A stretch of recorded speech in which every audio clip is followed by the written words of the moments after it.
Example number 2, XYZ advertising agency has been asked to help a client to develop an advertising budget for the introduction of an improved product. Advertising funds are to be spent on both television and magazine announcements. The client has specified the following requirements. First, not more than 2 lakh is to be spent on television advertisement. At least 1 lakh must be spent on magazine announcements. Third, advertisement costs 5,000 in TV and 2,000 in magazine respectively. Total expenditure should not exceed 5 lakh rupees.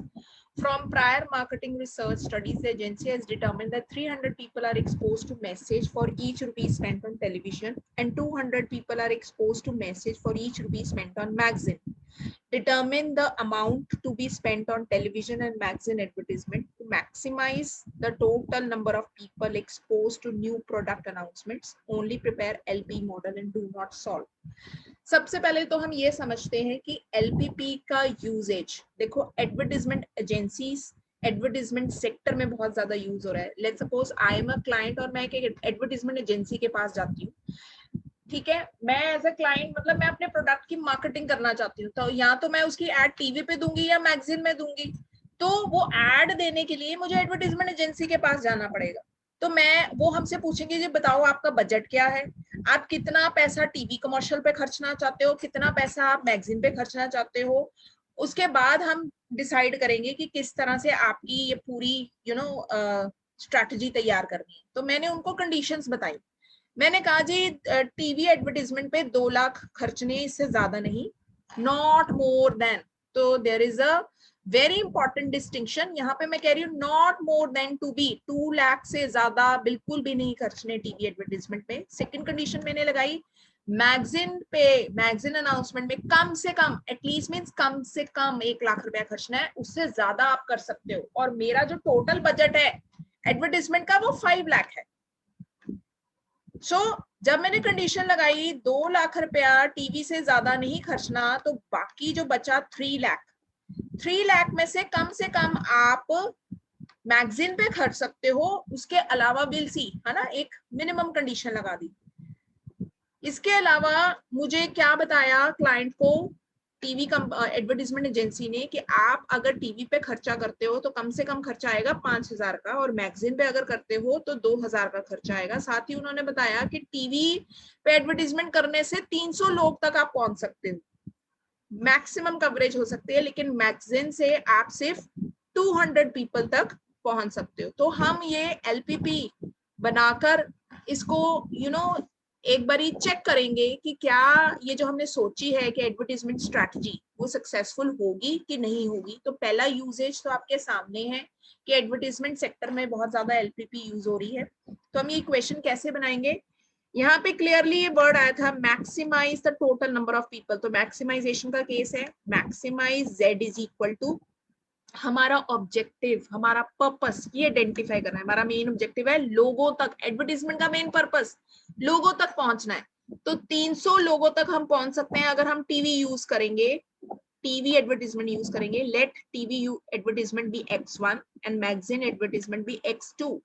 तो 200 हम magazine से पहुंच सकते हैं. ये हमारा objective function हो गया. अब हमारे कंस्ट्रेंट्स, लिमिटेशंस क्या है. पहली कंस्ट्रेंट टीवी की, टीवी पे 2 लाख या उससे कम ही खर्च करना है, नॉट मोर देन, यानी लेस देन और इक्वल टू 2 लाख ही खर्च करना है. और उसकी कॉस्ट, ये भी हमारी लिमिटेशन है, ये बेयर करनी पड़ेगी. 5,000 X1 कॉस्ट है.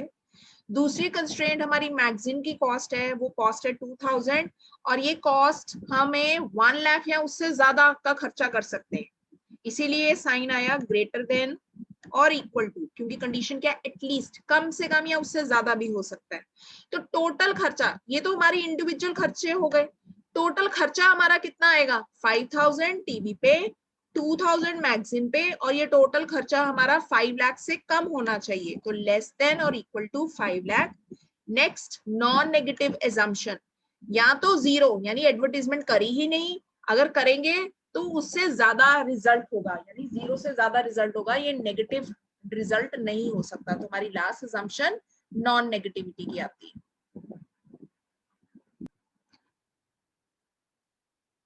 एग्जाम्पल नंबर 3 देखो, The manager of an oil refinery must decide on the optimal mix of two possible blending process, of which inputs and outputs per production run are as follows.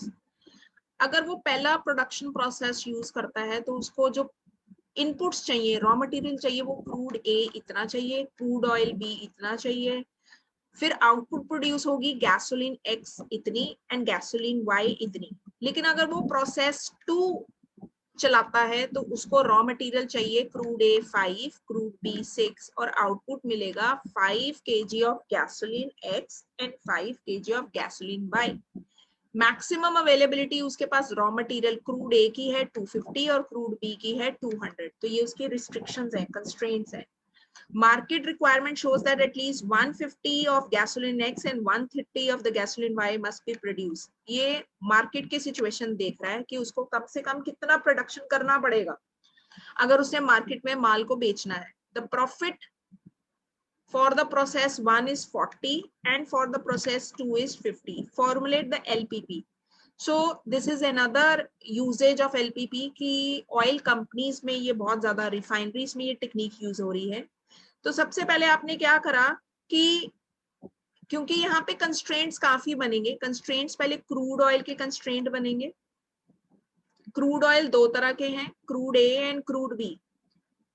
पहला constraint 6 kg of X1 चाहिए यानी crude A plus 3 kg of X2 चाहिए यानी crude B, और इसकी condition क्या है, less than equal to 250। 250 is the condition, ये पहली कंस्ट्रेंट होगी। दूसरा कंस्ट्रेंट है crude B, 3 kg of X1 plus 6 kg of X2 should be less than equal to 200 kg। तो ये दूसरा कंस्ट्रेंट है कोई भी प्रोसेस चलाने के लिए।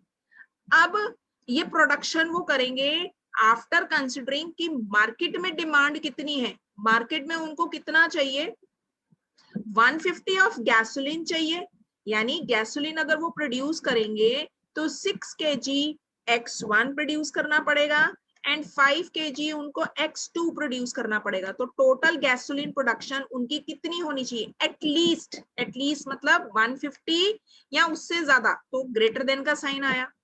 दूसरी तरफ उनकी डिमांड कंस्ट्रेंट यानी मार्केट सिचुएशन क्या है, 9 X1 gasoline Y and 5 kg of X2 should be more than equal to 130। ये सेकंड डिमांड कंस्ट्रेंट है। तो इन पहला क्या है, प्रोडक्शन करने के टाइम पे उनको मटेरियल कंस्ट्रेंट, दूसरा उनको प्रोडक्शन इस तरह से करनी है कि वो मार्केट की डिमांड को मीट कर सके। फिर उन्होंने अपना ऑब्जेक्टिव फंक्शन सेट करना है और ऑब्जेक्टिव क्या है, मैक्सिमाइज द प्रॉफिट, और प्रॉफिट्स क्या है 40x1 प्लस 50x2। ये उनकी नॉन नेगेटिव एजम्पशन है। तो उनकी क्या बनेगी equation, maximise subject is equal to z is equal to this, subject to 4 conditions. 2 conditions उनकी हैं मटेरियल की कंस्ट्रेंट्स और 2 कंस्ट्रेंट्स उनकी हैं डिमांड की कंस्ट्रेंट, क्योंकि उनको प्रोडक्शन इतनी करनी है कि उनकी मार्केट की डिमांड पूरी हो सके। So that's what I am saying कि पहले भी बोला था लास्ट एग्जांपल में, हमारी कंस्ट्रेंट्स 2 भी हो सकती हैं। जैसे यहाँ पर 2 कंस्ट्रेंट टोटल, तीसरी एक्सपेंडिचर कंस्ट्रेंट। फर्स्ट क्वेश्चन में सिर्फ 2 ही कंस्ट्रेंट्स थी, 2। सेकंड क्वेश्चन में हमारी कंस्ट्रेंट 3 हो गई, पहली एक इंडिविजुअल टीवी की, फिर मैगजीन की और टोटल एक्सपेंडिचर की। अब इस क्वेश्चन में हमारी 4 इक्वेशंस बनी कंस्ट्रेंट। पहली related to crude oil A, दूसरी related to crude oil B, तीसरी demand for gasoline X and next demand for gasoline Y. तो हमारी ये जो कंस्ट्रेंट्स हैं वो डिपेंड अपॉन द क्वेश्चन, 2 भी हो सकती हैं, 3 भी हो सकती हैं, 4 भी हो सकती हैं।